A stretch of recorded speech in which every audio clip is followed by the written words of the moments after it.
What's going on, all you gamers? Today we're back with some more Outriders Worldslayer.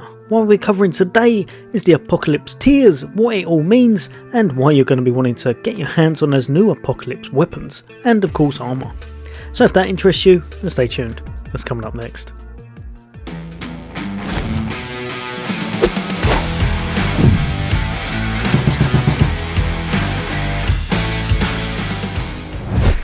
Welcome back everyone. Today we're diving into a little bit more Outriders Worldslayer, which is just around the corner now, less than 2 weeks off, and we're going to be covering why it is that you're going to want to try and get your hands on what will definitely be the best weapons and armour in the game, and that's the Apocalypse pieces. Now, as always, if you like this video, a thumbs up would be greatly appreciated as it really helps the channel out, and if you'd like to hear more from me, then why not hit that subscribe and bell icon for future content.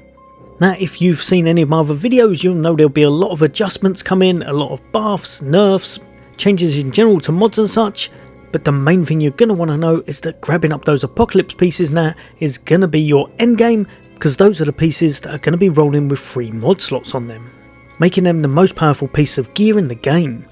So if we jump over to this just here, if you have a little look up the top, we're on our expeditions map, but underneath, instead of it saying CT, we've now got Apocalypse tier 25. Apocalypse tiers are now completely replacing those CT tiers. And as you can see straight from Reddit itself, when playing above a certain Apocalypse tier, there will be a chance for Apocalypse gear to drop. So it's not guaranteed, but obviously the higher up you go in tiers, the better chance there'll be.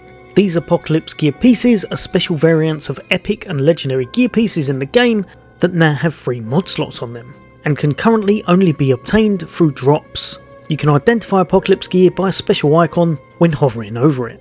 So the way things are going to work, if you're at very endgame now, so say you're at CT 15, the Apocalypse tier will replace it, and that will start at Apocalypse tier 15 when you start playing Worldslayer. The gear level you obtain will be 50, the same as it currently is.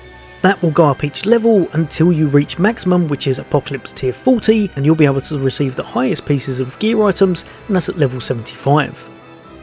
Jumping straight over to a fully kitted out Pyromancer, you can see that now there's more to do than ever. Once you jump into this Worldslayer DLC, you'll be able to get more buffs to your character, as you'll now be able to get an ascension level that you can see just over on the left hand side here, where you'll be able to dish out points to certain categories, enhancing your build even further, helping you to get through the waves of enemies, and of course making it further in those Apocalypse tiers. Also just here, I believe it's only 5 points you can get, but you can also spend those on the new skill tree that has two kind of new subclass paths in order to progress further. Now, as far as I'm aware, it's just the ascension levels that are going to build you even further, and your max level for your character is still going to be at 30.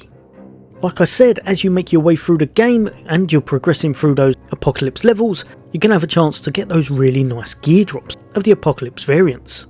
Judging from everything we've seen so far, the best place by an absolute mile is going to be the endgame, the Trials of Taria. As you progress through this trial, which is kind of like a dungeon, you're going to make your way to various paths where you're going to have to decide which way to go. There will be certain times, such as boss events, that you have to do in order to get further, but a lot of times you're going to be looking out for loot, or specific loot should I say, as now this is the best place to get hold of targeted items. So if you're after, say, a certain item, a certain chest piece, a certain boot, this will be the best place to get it. You're going to make your way into the trial, and whenever you have a chance, you're going to be looking out for troves. Once you complete that situation, the troves will reward you with whatever item they have in them, but it looks to be a guaranteed item of whatever reward it states. For example, here it seems to be boots and pants. Now, as you can see from some of the gear that's on the floor here, a lot of it looks very normal. However, if you find anything such as these, the really nice shiny ones, the ones that have the skulls for the background, those now are the Apocalypse gear items. These will almost definitely replace all of the gear you have currently, and that's because Apocalypse gear will be able to roll that third mod slot. However, it's not quite as easy as that, as again the third mod slot is random.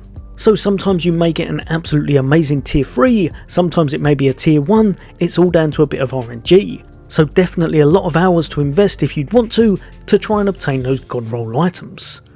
If you're thinking to yourself, well, what about my gear now, maybe I should keep hold of some of it. If you have a look here, this is from the Outriders community manager. And he replies to someone, gear, whether base or Worldslayer, can be crafted just as before, so it's going to be the same crafting system in place. You just won't be able to create Apocalypse variants out of existing non-Apocalypse gear. To me, that pretty much seems clear cut, and it means your weapons that you've got at the moment ultimately will get phased out, but you should be using them to try and make your way through the Apocalypse challenges currently, as some of them will still definitely help you out massively, especially if you've got good rolls and mods on them. Hopefully that's helped a few of you guys and girls out. I wasn't able to play the demo, so if I've missed anything out, let me know in the comments. But as always, for all things gaming, for all things Xbox, take care. I'll see you all next day.